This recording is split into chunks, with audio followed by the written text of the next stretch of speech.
My daughter Mary woke me up early in the morning, saying something about my husband Richard wanting to say goodbye.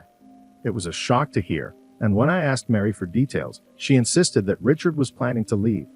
Despite my doubts, Mary's serious gaze convinced me. We quickly packed and left our home. I'm Jennifer Smith, living with Richard and our 5-year-old daughter Mary. I met Richard in college, married him right after graduating, and became a housewife. However, when Richard's job plans fell through, I had to work. After Mary's birth, I quit my job, thinking I could focus on raising her. But things weren't smooth due to Richard's job instability. Richard struggled to find stable employment, and our financial situation became uncertain. Despite holding his current job for 4 years, our stability was questionable. When Richard came home, he handed me the month's living expenses with a smile, but it was always $500, not enough for our growing family's needs. I often wished he could contribute more, but his low monthly pay of $1,500 made it challenging. Despite the financial strain, asking for more seemed harsh, especially when Richard's smiling face made it even harder. After expressing my desire for more money to cover expenses, Richard reacted intensely, questioning if I expected him to give even more. I had tried discussing our growing expenses since our daughter's birth, but Richard's anger flared up. Busy with child rearing, I hadn't considered his feelings. He suggested I find a better paying job, dismissing my concerns. Richard, usually quiet and gentle to outsiders, played the traditionalist role at home. Any comment he disliked set him off, creating a bit of trauma for me. Now I walk on eggshells when talking to him. During one such moment, Mary, my little angel, comforted me, urging me to work hard. Despite working from home, money was tight, but Mary's support motivated me. One day after finishing work, Richard surprised Mary with a toy she had been wanting. It was the first time he had bought a toy for her, adding a moment of sweetness to our challenging days. When Mary showed the toy from her mom to her dad, his face turned pale. In a fit of anger, he snatched the toy and threw it at her, luckily missing her. Despite our heated exchange, our daughter cried uncontrollably, and my husband, aggravated further, moved towards her. Sensing danger, I shielded her as he raised his arm and swung it down. After this, he silently changed into casual clothes and left the house. I comforted Mary, who trembled in my arms, and later noticed a visible bruise. Although not severe enough for a hospital visit, I couldn't understand why Richard got so angry. Was it about the toy? The distrust lingered, and the fear of a repeat incident haunted me. After 2 hours, Richard returned, avoiding eye contact and heading straight to bed. Despite my apprehension, he fell asleep immediately, offering a brief moment of relief. Choosing to sleep in the living room with Mary, I was abruptly awakened the next morning by a loud noise. Richard had left for work. Memories of yesterday's events rushed through my mind, prompting an involuntary sigh. Beside me, Mary slept peacefully, and I gently stroked her head, hoping for a calm day. 3 months passed since the incident, and life had been smooth. Richard continued working hard, and I managed the house, Mary, and my remote job. Our routine mirrored the days before the upheaval. Got a cake from the popular pastry shop today. Try it, Mom, Richard exclaimed one day.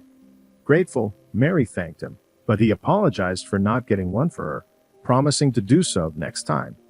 Since that incident, Richard transformed, becoming more talkative in public, shedding his high and mighty demeanor at home, and treating me and Mary with kindness.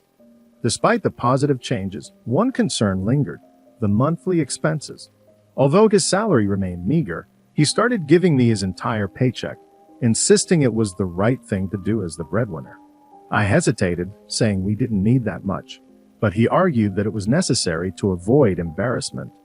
Despite the changes, there's an off-putting feeling when people realize he's entirely different.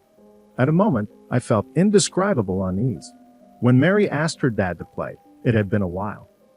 They headed to her room, and as Mary glanced back at me, her eyes seemed to plead for something. An hour later, Mary came to the living room, sharing that her father would be going on a business trip from tomorrow. Surprised I hadn't been informed, a departure from his usual practice. When I asked him about it, he mentioned it was sudden, far, and involved secrets. His inconsistent explanations left me uneasy, but I went to bed that night. The next day, a clattering noise from the living room woke me up. Peeking in, I saw my husband getting ready for a business trip.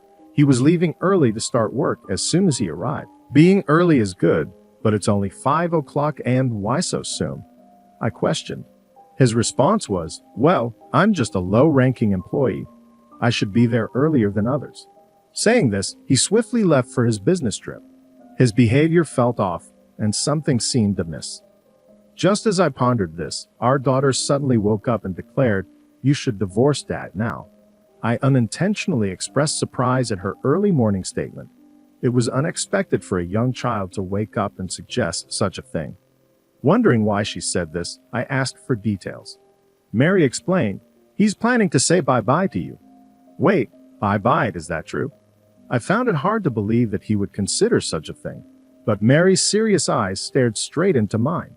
Her gaze, more earnest than expected from a 5-year-old, made it difficult to dismiss her words. "All right, Mary, let's get ready right now," I said, and we quickly packed and left the house. A few days later, I received a frantic call from him. "Hey, where are you? I came back from my trip, and nobody's home. All your stuff's gone. What's going on? Welcome back. How was your trip? Must have been boring going all alone, huh? What are you talking about? No use playing dumb. I know the business trip was a lie. All your business trips were lies." "That's crazy. Why would I lie about a business trip? If you're so concerned, call the company. They'll set things straight. You'll see if I'm lying or if you're just paranoid." "Oh, really? Should I call them, huh? You think saying that will stop me from actually calling? Is that why you're being so bold? But the thing is, I'm certain you're lying because I already checked with the company. They told me you've taken a 3-day break and asked if I hadn't heard about it." He let out a small gasp on the other end. My husband, who left the house claiming it was for a business trip, had been spending nights in his car, switching locations to avoid being spotted. Surprised, huh? My husband probably didn't think I'd go that far. Sure, the old me would have just believed what he said about his business trips and wouldn't have thought to call his company to verify. But this time, it's different. All thanks to our daughter. Mary told me that your business trips were lies. What? Mary? No way. There's no way Mary would know that. You must have put that idea in her head, didn't you? That's impossible. You know as well as I do that even though Mary's only 5, she's observant.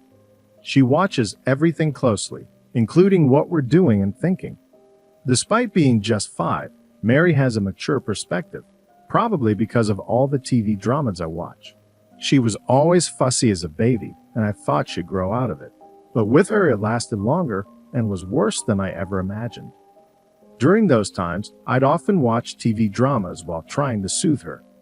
Even now, as she's gotten older, she continues to watch them habitually, from the latest shows to old ones, and even 2-hour mystery dramas. If she can't watch it all, she'll record it to watch later. Her love for dramas surprises me at times. Due to this, her way of thinking and speaking has naturally matured. As the head of the family, she once declared it's your job to protect us, and that you know what's best for the family. I affirmed that I am the head of the household, and know my family better than anyone. "Well then, you must know what I'm going to say next," I challenged. "Of course," he responded confidently. "In that case, I don't hesitate to say I'm going to divorce you." "What?" he exclaimed in strong opposition. "Why? What do you like about me?" "It's not about liking or disliking. I'm divorcing you to protect myself before you erase me." "I don't get what you're saying," he replied, growing silent. "If you don't get it, then let me explain. It all started when Mary told me she wanted us to get divorced. At first, I thought, divorce? Why? But right after that, when Mary said bye-bye, I realized she had picked it up from TV dramas. Mary, who loves any and all TV shows, especially enjoys mystery dramas. In those shows, there are almost always scenes where someone dies. After watching them, Mary must have intuitively felt that causing someone pain and making them stop breathing was a bad thing. Every time one of those scenes played, she would say to me, "Hey Mom, that lady just went bye-bye, and earlier, it was a man." Is that guy bad? That's right. People who make others go bye-bye like that are bad. In other words, when Mary said bye-bye, she was talking about someone dying. And then she told me, Daddy's trying to make you go bye-bye. If I hadn't been watching those shows with her, I would have never understood her. Had I not spent quality time with Mary, I wouldn't have caught on, and without a doubt, I would have ended up dead at the hands of my husband. You really think I'd do something like that? He retorted. You must have said it because it's the truth, right? Cut the crap. Why the hell would I want to harm my own wife? And you, believing something a 5-year-old says, and then considering divorce, you've got to be kidding me. It seemed like arguing with him was futile at this point. I needed to show him undeniable evidence. If you're so adamant, I'll show you the evidence. Evidence of your attempt to take my life. I hung up the phone and then sent an image to him. Moments later, he called back, sounding surprised. The detailed plan from his phone to end my life was what I sent. Upon his return from the business trip, he planned to take me and Mary on a drive, drug us with a drink containing sleeping pills, leave us in the car, and then pretend to be the one who found us. Shockingly, in the same vein, he intended to harm our daughter as well. A plan so sinister it was hard to believe anyone could conceive it. By the way, I found out about this thanks to Mary. Previously, when Mary played with him, she hurried to me and said, Mom, look at this, handing me his phone. On the screen was the entire plan. He had detailed his grievances against me, expressing wounded pride, because, despite working as an office employee, I working from home earned more.